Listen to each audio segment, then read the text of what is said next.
There's no such thing as questions, just hidden answers. Stay tuned to PH Murder Stories as we revisit the inconceivable crimes that exist.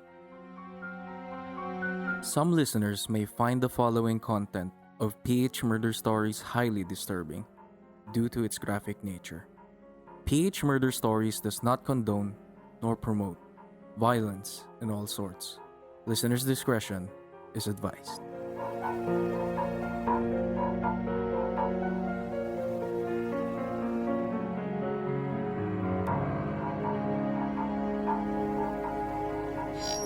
At siyahin na si Melody. Pag nalaman kita na makamit mo ang mustisya, anak ko dito si Mama. Hindi na po aalis. Bakit pinagbantaan? Ginahasa na sila. Pinagbantaan pa. Dalawa sila. Binaboy nila ang pagkatao nila, ma'am. Kaya, ma'am, binubuhay lang po namin, ma'am, ang prinsipyo namin. Sila po ay dinala po sila sa resort at doon sila halinhinan pinagtulungan ng mga humuli sa kanilang mga pulis. Hindi, sir. Yung isa lang po silang kaya nga hindi kami nagre-react kasi... Colonel Dizon? Good afternoon, sir. Good afternoon po. Colonel, ito po ay may kinalaman sa kaso po ni Fabel Pineda, yung pong batang at pinaslang. Kausap po namin kanina si Colonel Tagaw. Ang sabi niya po, Colonel, yung pong mga suspect ay nasa kustudiya po ng region.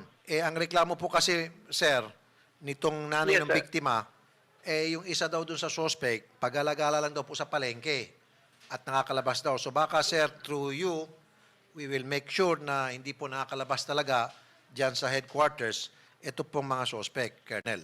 Nais ko pong ipaalam na ito po yung first day ko dito sa Pro 1. Tapos yung concern po ay i-double check po natin yan, sir. At ipapaalam natin sa inyo kung ano yung totoo dahil baka yung report na yan na nakarating ay unverified po, sir. So, we will inform you po, sir. On July 3, 2020, the Cabugao Municipal Police Station filed murder cases before the Ilocos Sur Provincial Prosecutor against two of their colleagues in the ambush of Fabel Pineda, a 15-year-old girl who filed acts of lasciviousness against one of the suspects.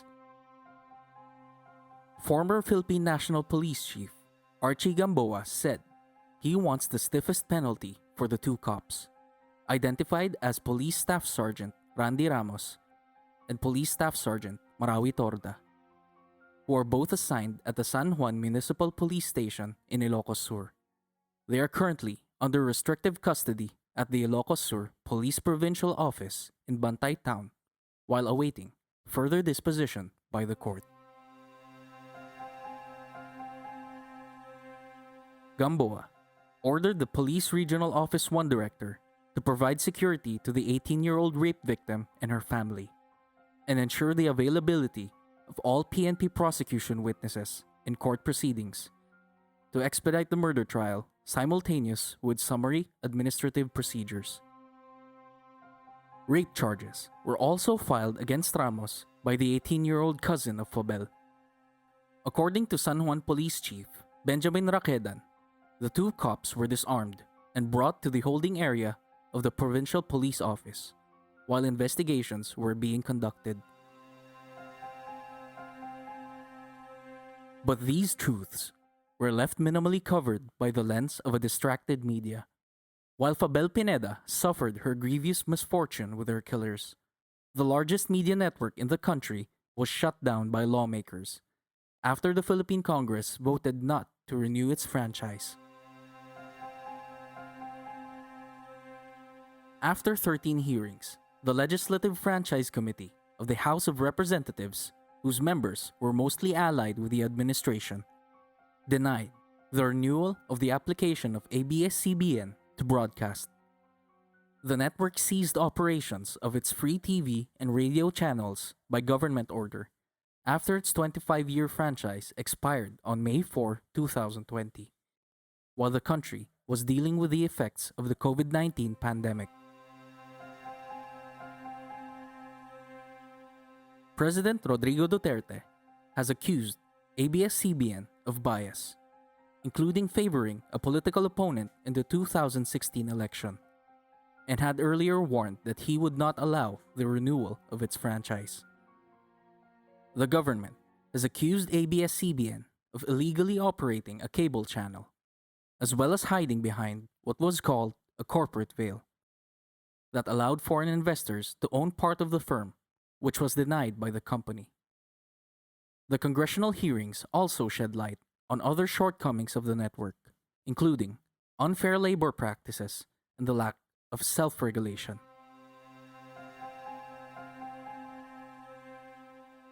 But this lack of attention was not able to hinder the anger of the netizens.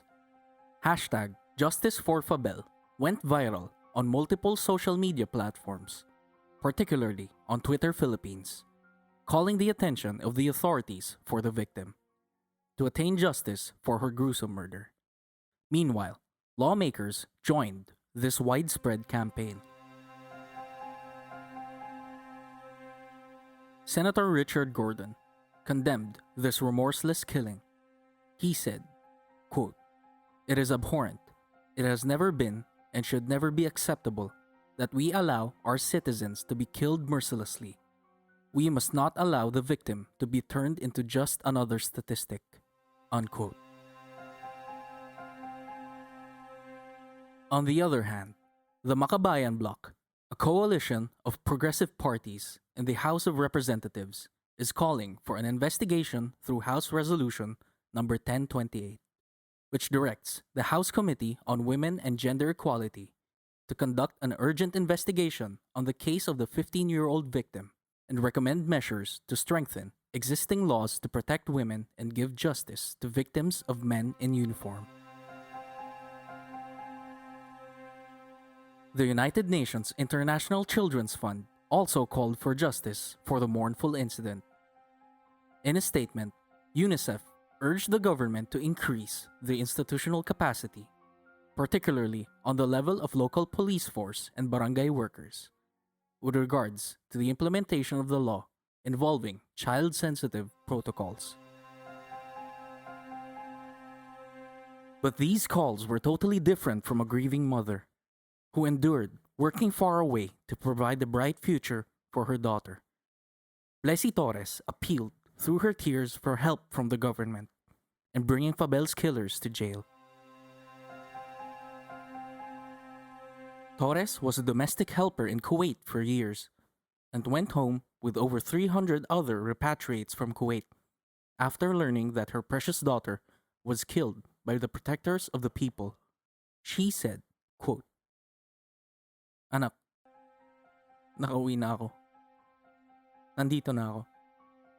Makikita kita. Bangkay ka na." Unquote. But before seeing her lovely child for the last time, Torres will have to face the painful realities brought by the COVID-19 pandemic by undergoing a mandatory 14-day quarantine before returning to Ilocos Sur, despite her plea to exempt her from the requirement. The Department of Labor and Employment and the Philippine Red Cross fast-tracked the process, which allowed her to arrive at their hometown earlier than expected.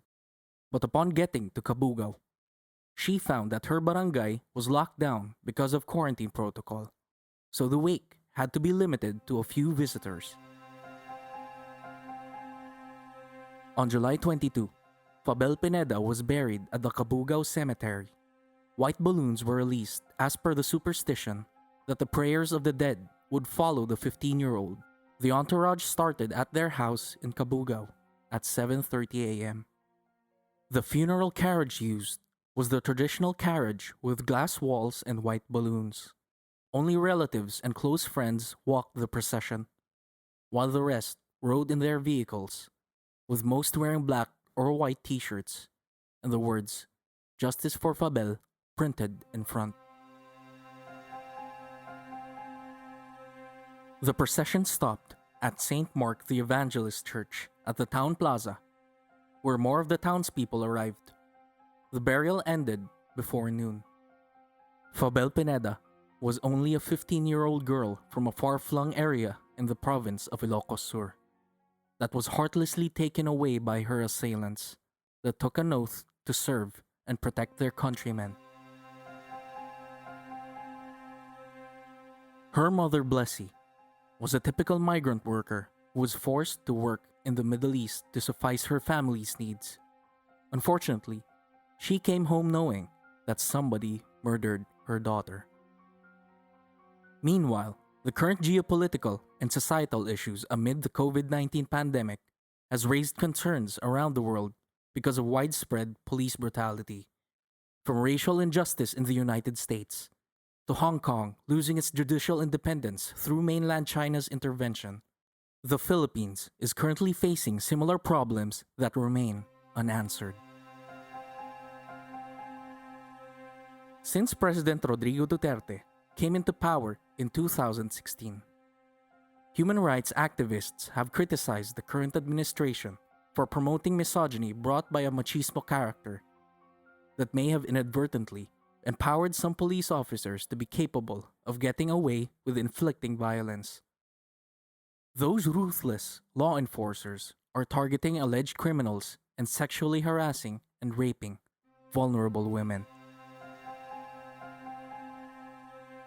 In the course of Fabel Pineda's murder, the country's attention was directed to the largest television network's fight to renew its legislative franchise in the House of Representatives. Previously, President Duterte has shared his displeasure with ABS-CBN due to alleged political problems during the 2016 national elections. However, despite the alleged threat of endangering the country's freedom of speech, the mainstream media failed to expose Fabel Pineda's case, mainly because of politically motivated reasons. We can only hope for the media's presence to help pressure the country's judicial and law enforcement agencies to bring Fabel Pineda's slaying to justice. We live in a society that teaches women to be careful not to get raped instead of teaching men not to rape. Murder Stories seeks to use this platform to bring awareness to Fabel Pineda's murder and stop police brutality and violence against women and children. Stay tuned to our next case as we revisit a first-year law student's death through hazing. For further updates, please follow us on Facebook, Instagram, and Twitter at Murder Stories, and subscribe to our YouTube channel, Murder Stories. This podcast is brought to you by Review Visuals. Did you like this episode? Give us a rating on Apple Podcasts, or if you're listening in other platforms, kindly send us a review on our Facebook page or send us a tweet. You can also share our podcast to your Instagram and Facebook stories through Spotify. Your support would significantly benefit PH Murder Stories to produce more quality content. We're also inviting you to join our Facebook group, PH Murder Stories, The Verdict, and participate in our bi-weekly discourse about true crime, both local and international. This group is a safe space for true crime and mystery fans like us who want to engage in thorough discussions about the subject. See you there, suspects. The verdict is in your hands. See you there.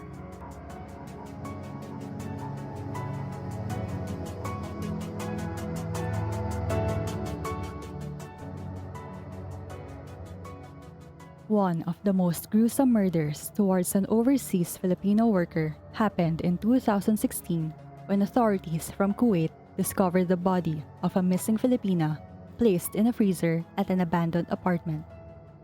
The gruesome discovery of her remains sent shockwaves across the OFW community. In 2007, a young mother fighting for custody of her two daughters suddenly disappeared. 2 years later, she was found cemented inside a drum dumped in the waters of Navota City, Metro Manila. after a valid testimony of a disgruntled witness who later on recanted his story and became missing up to this date. At midnight of July 18, 2002, a 32-year-old British businessman was found murdered at his apartment in Makati City, Metro Manila. For years, the case would go unsolved, while his mother battled to piece together the clues of his death. Want to hear the rest of these sensational true crime stories? Subscribe as a prime suspect at our Patreon page and get one bonus exclusive case every month for only $5. Patreon is a way to join your favorite creators community and pay them for making the stuff you love. You can now pay a few bucks per month or per post that the creator makes. For more updates, please visit our website at phmurderstories.com, subscribe to our YouTube channel, PH Murder Stories, and follow our social media accounts on Facebook, Instagram, TikTok, and Twitter at PH Murder Stories.